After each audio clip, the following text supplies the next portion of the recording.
500,000 people descended on Essence Festival over the weekend to celebrate Black culture.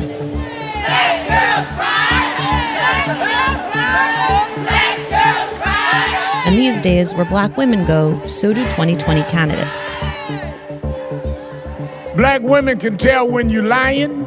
They can tell what you said and what you meant. So you can come with whatever game you want. You better be straight and authentic. They're Democrats' most reliable voters. In 2016, 94% picked Hillary Clinton. The support of Black women is such a bedrock that past candidates have seemed to take it for granted. In the Trump era, that's not an option. I have plans, real concrete plans to make our government reckon with the legacy of racism and discrimination that has systematically disempowered Black families and Black women for generations. But for two of the top candidates, Senator Kamala Harris and South Bend Mayor Pete Buttigieg, the weekend was about more than plans. It was about how their identities and their records will affect their ability to win over Black women. Harris stole the show at last month's debates, partly by invoking her experience as a young Black girl. You know, there was a little girl in California who was part of the second class to integrate her public schools. And she was bused to school every day. And that little girl was me. The moment raised questions about whether Harris, whose parents are Jamaican and Indian, has truly lived the African-American experience.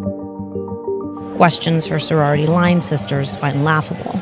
When you hear people ask the question, is she Black enough? What does that say to you?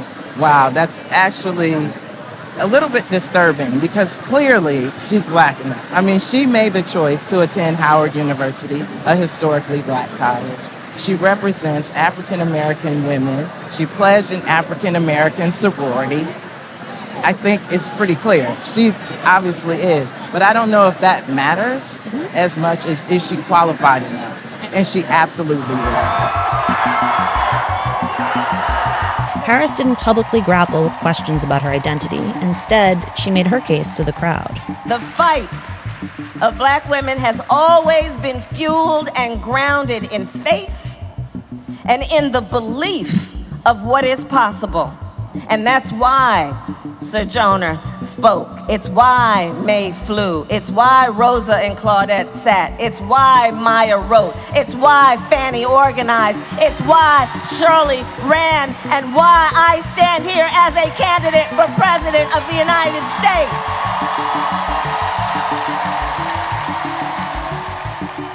Pete Buttigieg also worked on his pitch. We need to invest in the future of Black America with a Douglas plan that is as ambitious as the Marshall Plan that rebuilt Europe after World War II. If America could invest in other countries, we're going to have to invest in our own, in our time, and it starts now. But he's in a different situation. He's testing his message while polling near zero among Black voters. Have you heard anything about Mayor Pete Buttigieg? No. Have you heard anything about Mayor Pete Buttigieg? A little, not much. Do you know anything about Mayor Pete Buttigieg? I do not. Like literally nothing. His debate performance may have raised his profile, but it was defined by questions about how he handled the police shooting of a young Black man in South Bend. I could walk you through all of the things that we have done as a community, all of the steps that we took from bias training to de-escalation, but it didn't save the life of Eric Logan. He used the Essence Fest stage to apologize again and to prove he has something tangible to offer.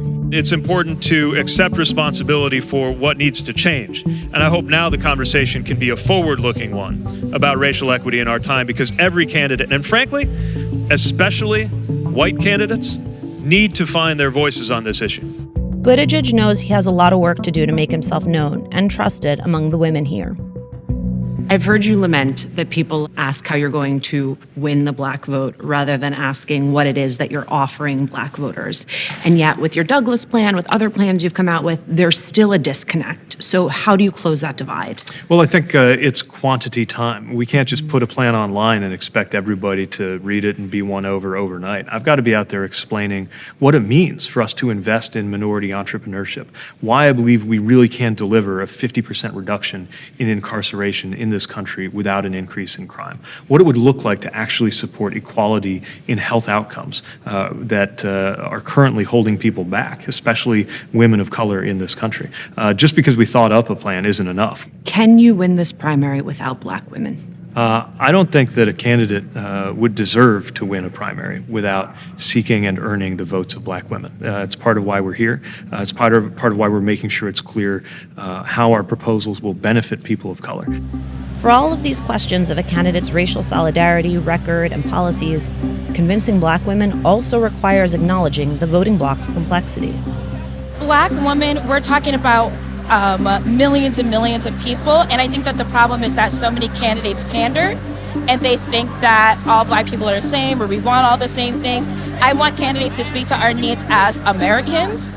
Many of our needs are the same, so I just want to see candidates come to conventions like Essence, go to colleges, churches, and speak to people so they can hear us. That's why I'm looking forward to our conversation. Thank you for the opportunity to be with you today.